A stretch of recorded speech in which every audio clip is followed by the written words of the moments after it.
per parlar en el Col·legi d'Arquitectes bàsicament de la planificació coherent del territori i de l'urbanisme a l'illa d'Eivissa. Per lo que afecta en el Consell Insular, hem fet un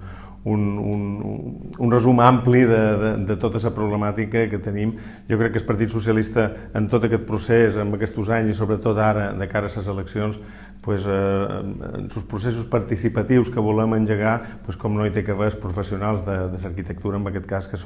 el Col·legi d'Arquitectes. Ha estat una reunió molt positiva, que crec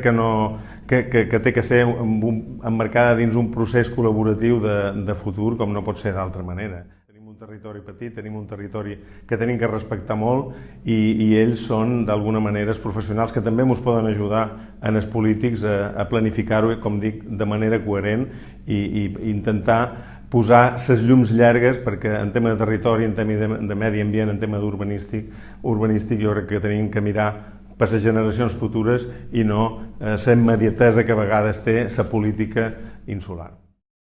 Línia de preocupació, d'alarma, de veure que, en primer lloc, les obres pareixer i tot apunta que no estaran acabades al final de maig, amb tot el que això suposa, ja ho hem dit, i llavors veient les intencions d'autoritat portuària, que segueixen sent la de fer una marina privada, allí per uns pocs, per fer el seu negoci i no comptar amb l'opinió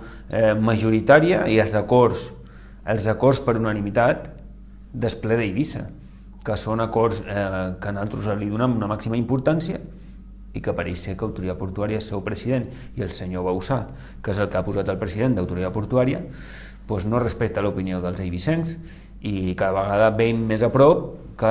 trobarem allí una marina privada per uns pocs i no per la ciutadania, que per això vam recuperar el port antic i vam fer el que vam fer a Botafoc per intentar passejar allí sense barreres, sense cotxes,